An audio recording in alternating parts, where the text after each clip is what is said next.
নমস্কার, গুরু কৃপাহীকে বললাম। আজ আমি আপনাদের গৃহ নির্মাণ ব্যাপারে আমি কিভাবে কি করবেন সেই সম্পর্কে গৃহ নির্মাণ যেটা বাস্তু ব্যাপারে বিচার সম্পর্কে আলোচনা করছি। মন দিয়ে শুনুন। মানুষের জীবনে মূলত তিনটি জিনিস বিশেষত্ব। এক হচ্ছে খুব দরকার। মানুষের জীবনে মূলত তিনটি জিনিস বিশেষত খুব দরকার। যেমন রুটি, কাপড় ও মকান। মকান মানে ঘর বাড়ি। মকান মানে ঘর বাড়ি। ঘর বাড়ি শুধু হলে হবে না। টাকা পয়সা সব আছে, ঘর বাড়ি বানিয়ে নিলেন তাহলে হবে না। ওতে দেখতে হবে যে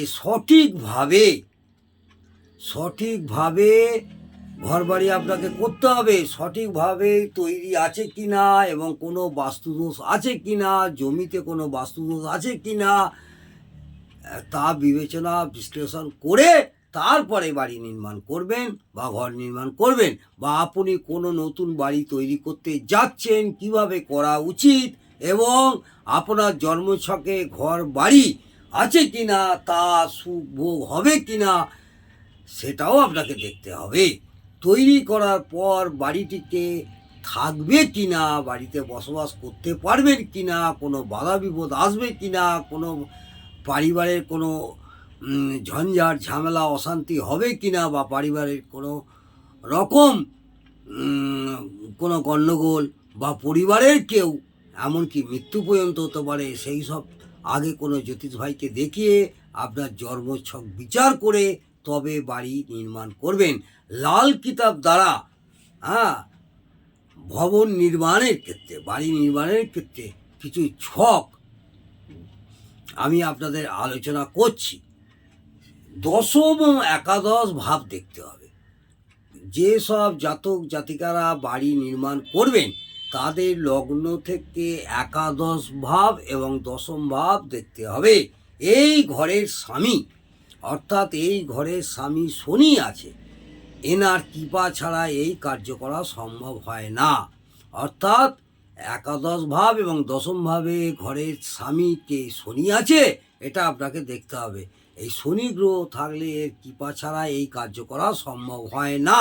যেন উচ্চস্থ শনি হলে সেই জাতক সব দিক থেকে ধন সম্পদ হয়, এই নিচস্থ শনি হলে জাতককে একদম অন্ধকারে গর্তে ফেলে দেয়।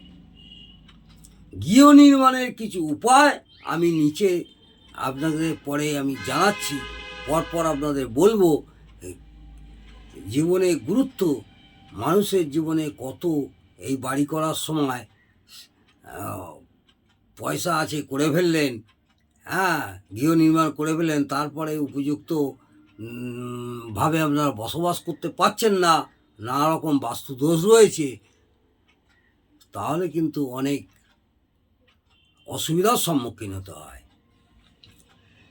জীবনের গুরুত্ব মানুষের জীবনে কত হয় তা সব জ্যোতিষীরাই অনুভব করতে পারে। কোনো ভালো অভিজ্ঞ জ্যোতিষীরাই অনুভব করতে পারে যে তাদের কত অসুবিধা হয়, বা জীবনের গুরুত্ব মানুষের জীবনে কত রকম থাকে, সমস্যা থাকে। বইয়ের অবস্থানের জন্য তার লাইফটাও বরবাদ হয়ে যায়। এবারে আমি কয়েকটা আপনাকে উদাহরণ দিচ্ছি। যদি প্রথমভাবে শনি হয়, শনি গ্রহ থাকে লগ্নে, প্রথমভাবে শনি গ্রহ থাকে, তখন যদি ভবন বা ঘর নির্মাণ করেন তখন শনি সব কিছু বরবাদ করে দেয়। শনি গ্রহ যদি লগ্নে বসে থাকে তাহলে আপনারা গৃহ নির্মাণ করলে তাহলে আপনাদের সব কিছু বরবাদ করে দেয়। সপ্তম এবং দশম ঘর যদি খালি থাকে, দেখবেন লগ্ন সাপেক্ষে সপ্তম এবং দশম ঘর যদি খালি থাকে তাহলে কোনো ক্ষতি হয় না। তাহলে সেক্ষেত্রে আপনি প্রথম ঘরে শনি বসে থাকলে বাড়ি করতে পারে। দ্বিতীয়ভাবে শনি গ্রহ থাকলে ঘর নির্মাণের জন্য সামান্য হয় এবং কোনো ক্ষতি হয় না। সামান্য একটু ক্ষতি হয়, তাতে কোনো যায় আসে না, তবুও ছক বিচার করে দেখে নেবেন। যদি তৃতীয়ভাবে শনি গ্রহ থাকে তখন বাড়িতে 3টি কুকুর পুষুন। লগ্ন সাপেক্ষে কোনো জাতকে যদি তৃতীয় শনি বসে থাকে তখন বাড়িতে 3টি কুকুর পুষুন। অযথা আর্থিক কষ্টর দ্বারা ঘর বরবাদ হয়ে যেতে পারে। 3টে কুকুর পুষুন, সে রাস্তার কুকুর হোক বা ভালো বিলেতি কুকুরই হোক, কুকুর পুষুন বা কুকুরকে খেতে দিন, তাহলে আপনাদের অনেকটাই শান্তিপূর্ণ হবে এবং বসবাসের ক্ষেত্রে উপযুক্ত হয়ে উঠবে। চতুর্থভাবে যদি শনি গ্রহ থাকে কোনো জাতকের, গৃহ নির্মাণের যোগ হয় না। লগ্ন সাপেক্ষে চতুর্থভাবে যদি শনি গ্রহ থাকে তাহলে গৃহ নির্মাণের যোগ হয় না। এমন হলে জাতকের শ্বশুর বাড়ি এবং ভাই বা ভাইপোদের অনেক কষ্ট ভোগও করতে হতে পারে এবং নিজেদের অনেক অশান্তি ঝামেলার মধ্যেও পড়তে হতে পারে। যদি জাতকের পঞ্চম ঘরে শনি গ্রহ থাকে, নিজের বানানো ঘর বাড়ি তৈরি নিজের জন্য হিতকারী হয় না। এরকম হলে ছেলেরা বাড়ি নির্মাণ করলে শুভ হয়। সেই জাতকের যদি সন্তানরা বাড়ি তৈরি করে তাহলে শুভ হয়। অথবা জাতক নিজে 48 বছর বয়সের পর বাড়ি বা গৃহ নির্মাণ করবেন। এর জন্য আগে টাকা পয়সা পুজো করে ভালো করে গৃহের বাস্তুদোষ কাটিয়ে এবং ভিত পুজো করে গৃহ নির্মাণের জন্য সেই টাকা পয়সা খরচা করবেন, তাহলে আপনারা অনেক সুফল পাবেন। ষষ্ঠভাবে শনি গ্রহ থাকলে তখন যদি গৃহ নির্মাণ করেন তখন মেয়ের বাড়ির লোকদের অশুভ হয়। যদি আপনার কন্যা সন্তান থাকে, কন্যার বিবাহ হয়ে যায়, তাহলে তাদের বাড়ির লোকদের অশুভ ফল দান করে এবং নিজেরও কিছুটা অশুভ ফল বদলাতে হবে। সপ্তমভাবে শনি গ্রহ থাকলে, জাতক জাতিকাদের সপ্তম ঘরে শনি গ্রহ থাকলে আগের বাড়ির যদি পুরনো বাড়ি থাকে, পৈতৃক সম্পত্তি থাকে, তাহলে সেটাকে সামনে রাখবেন। সামনে রেখে এমন করবেন, তৈরি বাড়ি অনেক পাওয়া যায়, রেডিমেড বাড়ি অনেক পাওয়া যায়। নিজের বাড়ি বিক্রি করা ক্ষতির কারক হবে না। তখন ওই পৈতৃক বাড়ি বিক্রি করে আপনি ওই বাড়িটা কিনতে পারেন, অথবা নতুন পৈতৃক বাড়ি রেখে দিয়েও নতুন বাড়ি করতে পারেন। বোঝা গেল? সপ্তমভাবে শনি যদি বসে থাকে তাহলে পুরনো বাড়ি, যেটা পৈতৃক সম্পত্তি, বাবা ঠাকুরদাদার সম্পত্তি, সেটা আপনারা পেয়েছেন, সেটাকে রেখে দিয়ে বাড়ি তৈরি করবেন এবং অবশ্যই বাস্তু দোষ এবং জমি দেখে নিয়ে তারপর কোনো জ্যোতিষ ভাইদের দিয়ে বিচার বিশ্লেষণ করে বাড়ি তৈরি করবেন। অষ্টমভাবে শনি থাকলে গৃহ নির্মাণ করলে তখন মৃত্যুর কারক হতে পারে। কোনো জাতক জাতিকার অষ্টমভাবে শনি গ্রহ যদি বসে থাকে তাহলে গৃহ নির্মাণের পর সেই বাড়ির সদস্যের মৃত্যু হতে পারে। যদি নবমভাবে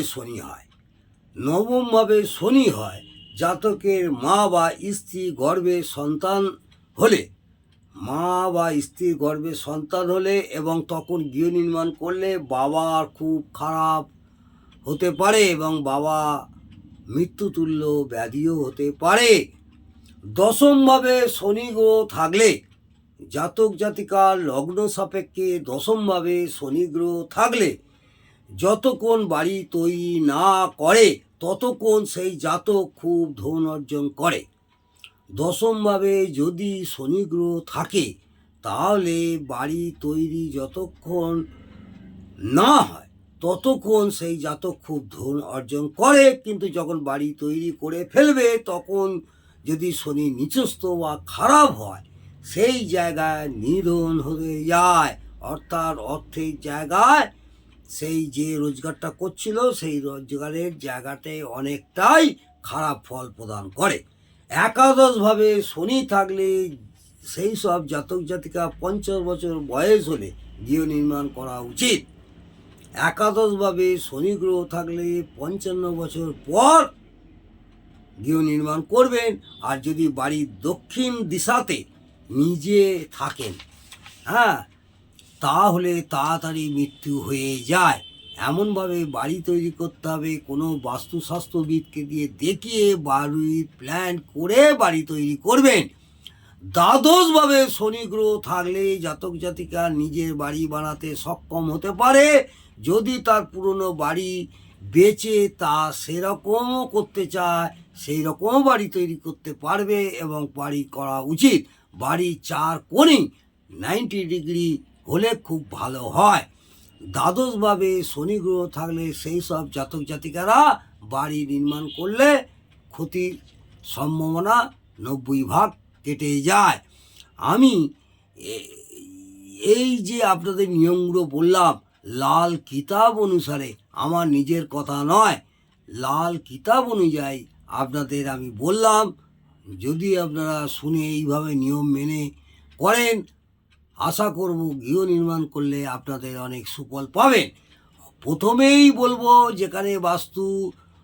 যেখানে বাড়ি করবেন সেখানকার বাস্তু আগে ঠিক করে নেবেন এবং গৃহ নির্মাণের আগে পুজো আচরা করে তারপরে গৃহ নির্মাণ শুরু করবেন।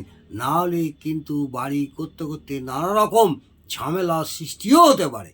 আজকে আমি এই পর্যন্ত ছোট একটু আলোচনা করলাম। যদি ভালো লাগে অবশ্যই কমেন্টে জানাবেন এবং একটি লাইক করে উৎসাহিত করবেন। আশা করব আপনাদের আরও বাস্তু সম্পর্কে সুন্দর সুন্দর আমি ভিডিও আপনাদের উপহার দিতে পারবো। নমস্কার, জয় মা তারা। ভালো থাকুন, সুস্থ থাকুন, আনন্দে থাকুন।